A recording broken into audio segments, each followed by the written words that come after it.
Merci pour l'accueil, Benoît. Benoît, il m'a accueilli au début où je me suis engagé pour Simon de Sirène. J'avais besoin d'avoir des amis et des grands frères. Il y en a eu beaucoup à l'Arche pour Simon de Sirène. Alors, on m'a demandé un petit peu de faire une relecture du parcours de fragilité que l'on vit quand on s'engage comme ça pour fonder un projet.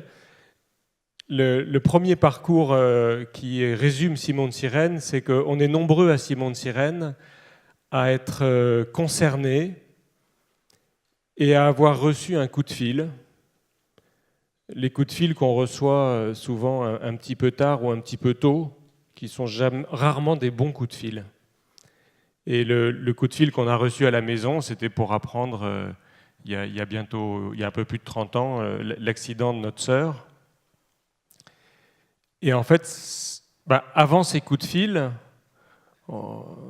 on peut les recevoir sur d'autres fragilités. Ça peut être des maladies, des deuils, des divorces, du chômage, etc., qui annoncent ces coups de fil. Et avant, on peut avoir la tentation de se croire un peu dans la catégorie de ceux pour qui ça va bien. Vous voyez ? Et puis de l'autre côté, il y a ceux qui n'ont pas de peau, ou peut-être insidieusement, on se dit aussi, c'est peut-être ceux qui sont moins bien débrouillés ou qui savent moins bien s'y prendre. Vous voyez ? Il y a comme une ligne de fracture avec la fragilité dans la société. Il y a l'avant et l'après, ça c'est ce qu'on vit, et puis on est d'un côté ou de l'autre. Et on ne voit plus la vie de la même manière. Tout d'un coup, on bascule et on ne voit plus la vie de la même manière. Moi, c'est ce que j'ai vécu, et ça m'a fait plonger, à l'époque, moi j'avais 19 ans, et ça m'a fait plonger dans une découverte d'une question qui ne se règle pas. Dans notre société moderne, on est habitué à régler les questions. Là, on est dans une question qui ne se règle pas. La société peut être tentée de régler le problème de la fragilité et du handicap. Quand on le vit comme ça, on se rend compte que ça ne se règle pas. Et puis quand on rentre en fraternité, comme ça, en travail ensemble, eh bien, on se rend compte que le sujet n'est pas de régler, mais le sujet, c'est peut-être d'apprendre à juste être ensemble. Être dans une écoute, dans un partage, dans une réciprocité. Voilà. Et puis ça renvoie au verbe être de l'être humain aussi, ça. Et ça m'a renvoyé au fait de découvrir que je n'étais pas que performance.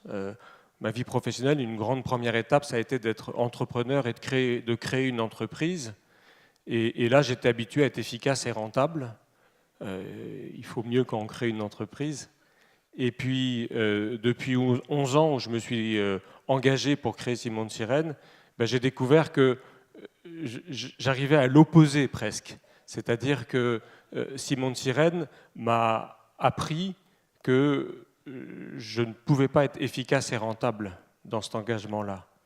Que ce qui allait advenir, c'était d'abord un travail ensemble, mais c'était surtout, essentiellement, sincèrement, j'ai beaucoup travaillé pour créer Simon de Sirène, mais là où c'était fécond, c'était en général là où j'avais le moins travaillé.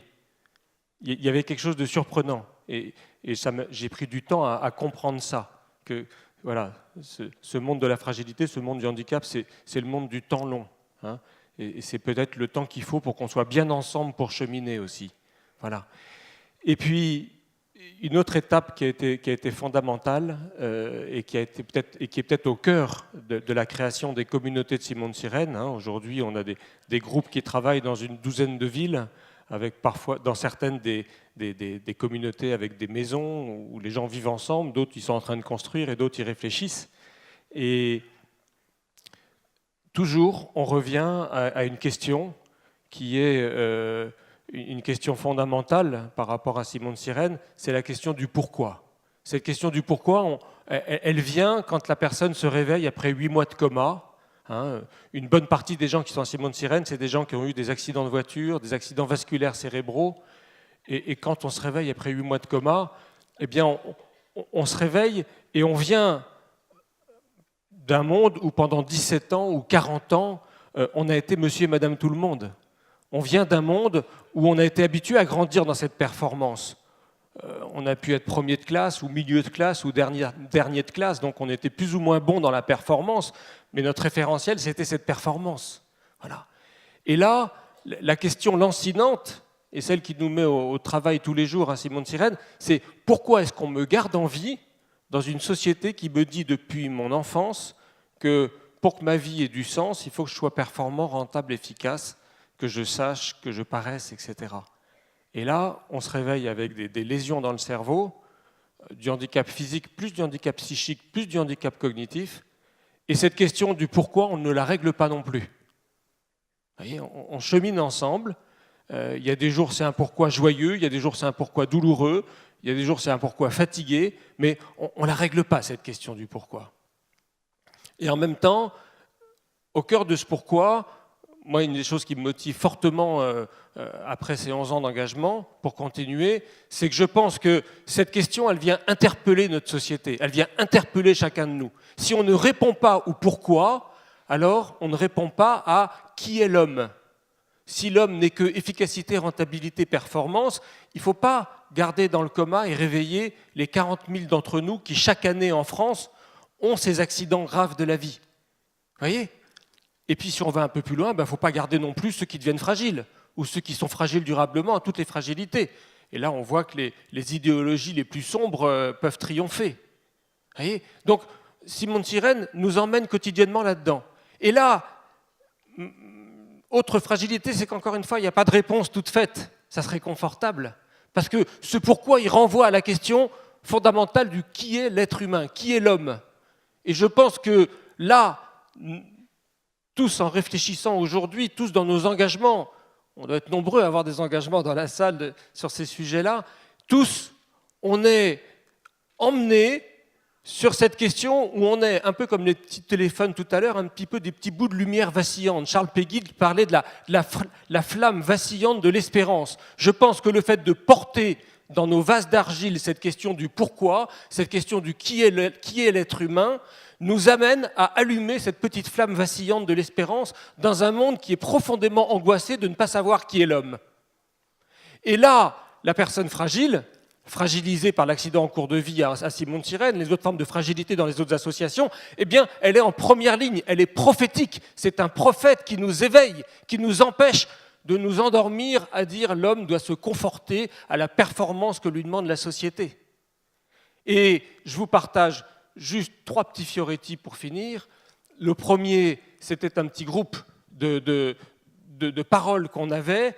Et cette question, pourquoi je suis à Simone Sirène ?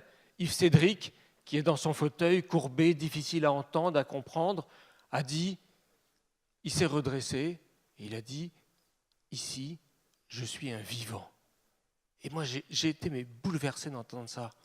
Je me suis dit, mais quand est-ce que moi, je peux dire je suis un vivant ? Quand est-ce que les gens qui prennent le métro matin, midi et soir peuvent dire je suis un vivant ? Qui est le vivant ? Et de découvrir que Yves Cédric est le vivant, je me suis dit, il y a bien là un prophète en humanité, vous voyez ? Et puis, pas longtemps après, il y a eu un jeune volontaire, parce qu'on a appris de l'Arche à accueillir des personnes valides qui vivent avec et qui vivent cette fraternité jour après jour. Et un visiteur lui disait, mais pourquoi vous êtes là comme volontaire service civique ? Et lui, il a dit, 20 ans, ça faisait 4 ans que je me cherchais, ici je me suis trouvé. Et je dis, là, on a déjà deux choses solides, là. Le vivant et celui qui, grâce au vivant, le jeune qui, grâce à la rencontre du vivant, vient se trouver. Voyez ? Est-ce que notre société n'a pas besoin de ça ? Et puis, 3e petit fioretti, on a eu la chance, et la surprise pour être honnête, quand on s'appelle Simone Sirène, d'être lauréat d'un prix de l'innovation sociale de l'Élysée.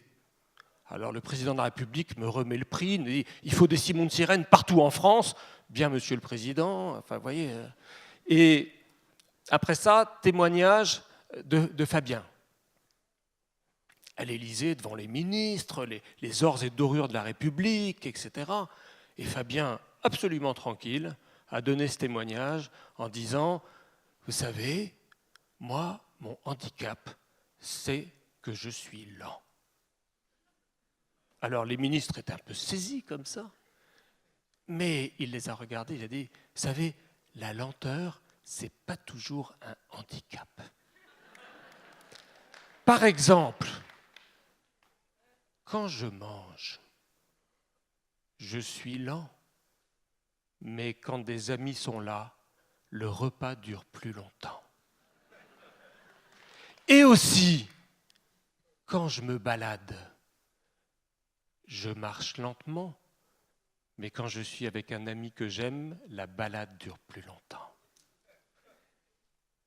Alors les ministres se sont détendus, alors il les a regardés et il leur a dit « Et vous savez, je parle lentement, mais les gens m'écoutent mieux. » Merci.